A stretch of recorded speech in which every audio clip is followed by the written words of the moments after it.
அதிகாரத்தில் உட்கார்ந்தவன அடுத்த அடி அங்கதான்டா பாய்வேன், அங்கதான் போவேன். என்ன மயத்துக்கு உண்ணாவிரதம் இருந்தா, என்ன மயத்துக்கு உண்ணாவிரதம் இருந்தா ஈழத்தை பேசுகிறவர்கள் கருணாநிதிக்கு எதிராக கொண்டாந்து நிறுத்துவார்கள்,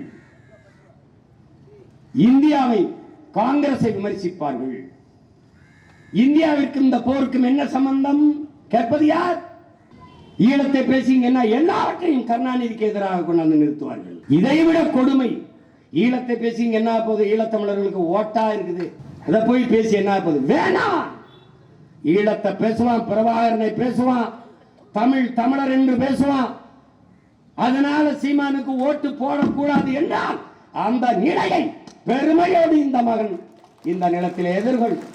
நான் வந்து முதலமைச்சர் நாற்காலியில் உட்கார்ந்தவன என் மீனவனை தொற்றா சொல்றா பாரு, கைவினர் சொல்றா பாரு. நிலத்திலே அவன் மகன், அவன் உடன் பிறந்தார்கள் இருக்கிற வரை இந்த நிலத்திலே உன் அரசியலுக்கு நீ இன்னைக்கு ஆடலாம்.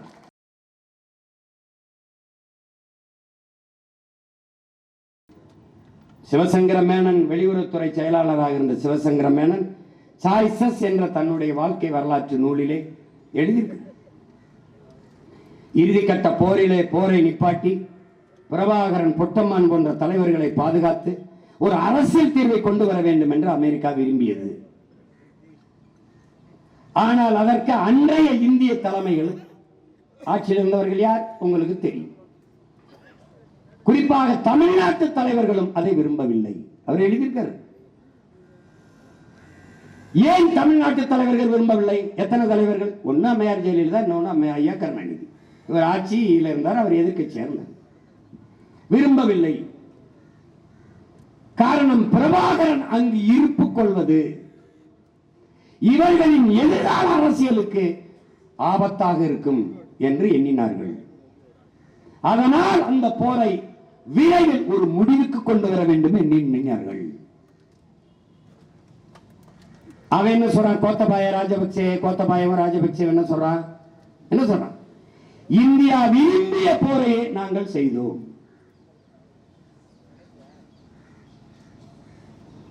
அதானே?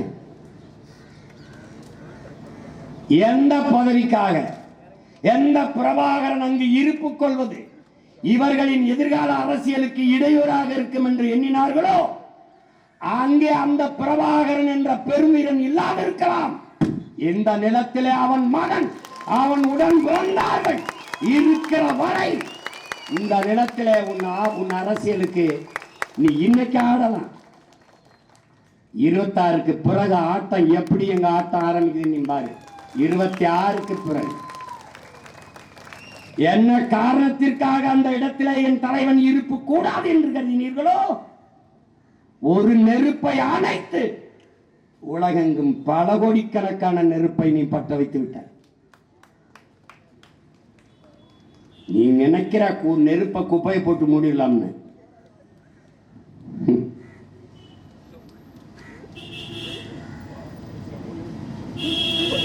இங்கே எல்லாம் எப்படிப்பட்ட தலைவர்கள் ஈழத்தை பேசுகிறவர்கள் கருணாநிதிக்கு எதிராக கொண்டாந்து நிறுத்துவார்கள், இந்தியாவை காங்கிரஸை விமர்சிப்பார்கள். இந்தியாவிற்கும் இந்த போருக்கும் என்ன சம்பந்தம் கேட்பது யார்? உங்களுக்கு தெரியும்.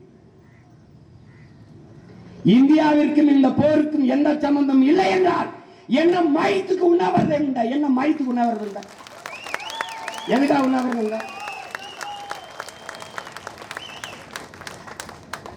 எதற்காக, யாரிடத்திலே முறையிட்டு போரை நிப்பாட்ட உண்ணாவிரதம்? இந்தியாவுக்கு சம்பந்தம் இல்லையே. உண்ணாவிரத்தை முடித்து போகும்போது போர் நின்று விட்டது. யார் சொன்னது? பிரணாப் முகர்ஜி. அப்ப பிரணாப் முகர்ஜி சொன்னா போர் நிக்குது. அப்ப எப்படி சொன்னீங்க? உண்ணாவிரதம் எதற்காக இருந்தீர்கள்? சாகும் வரை உண்ணாவிரதம். யாரிடத்திலே கோரிக்கை வைத்து? கருணாநிதிக்கும் போருக்கும் சம்பந்தம் இல்லை, இந்தியாவுக்கும் போருக்கும் சம்பந்தம் இல்லை. அப்ப என்ன பொழுதுபோகலின்னு உண்ணாவிரதம் இருந்தீங்களா? எதுக்கு உண்ணாவிரதம் இருந்தீங்க?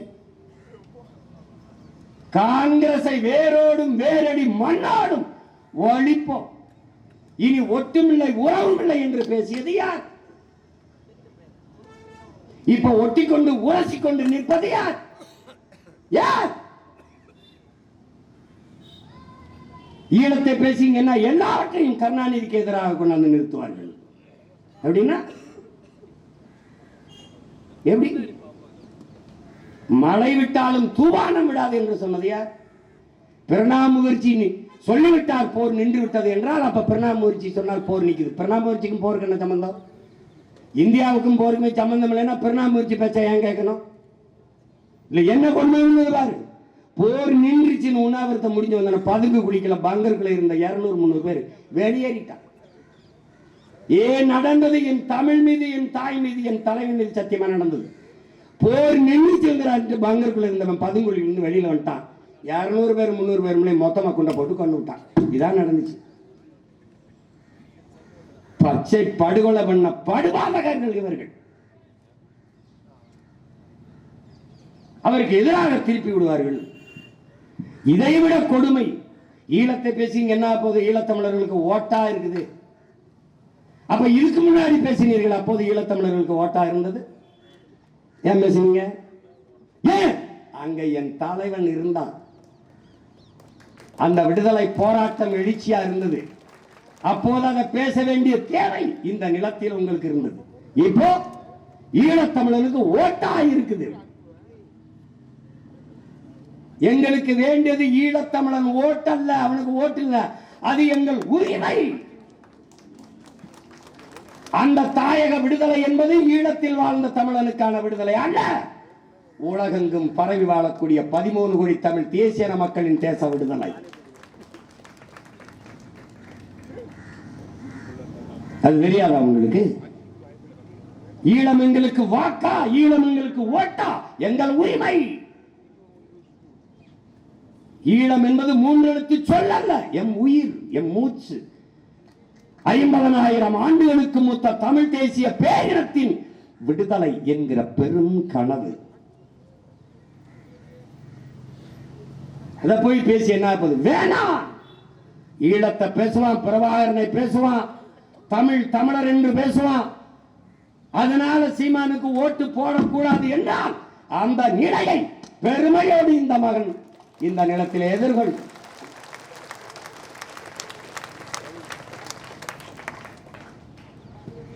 எதுக்கு தான் அரசியல் கொஞ்சம் வெற்றி அடைய போறேன்? இப்ப வெற்றி அடைஞ்சு என்ன செய்ய போறேன்? அதிகாரத்தில் உட்கார்ந்தவன அடுத்த அடி அங்கதான்டா பாய்வேன், அங்கதான் போவேன். நான் ஒரு சின்ன விளையாட்டுக்கு ஏதோ பேச்சுப்பா விளையாட்டுக்கு போயிட்டுப்பாங்க. டே இன்னைக்கும் சொல்றேன்டா, நான் வந்து முதலமைச்சர் நாற்காலியில் உட்கார்ந்தவன என் மீனவனை தொட்டா சொல்றா பாக்கு, கைவினர் சொல்றா பாக்கு, பார்க்க சொல்லு. இவர் எப்படிங்க வெல்லுவாரு? 8.22 வச்சு எப்படி வருவாருன்னு 3 விழுக்காடு வச்ச அனுரா அந்த திசநாயக்கு இருக்கான்ல, அவரு 3 விழுக்காடு ஓட்டு வச்சிருந்தவர் அதிபராகும் போது 8.22 வச்சு 22 8.22 வச்சிருக்கேன் நான் முதலமைச்சராக முடியாது.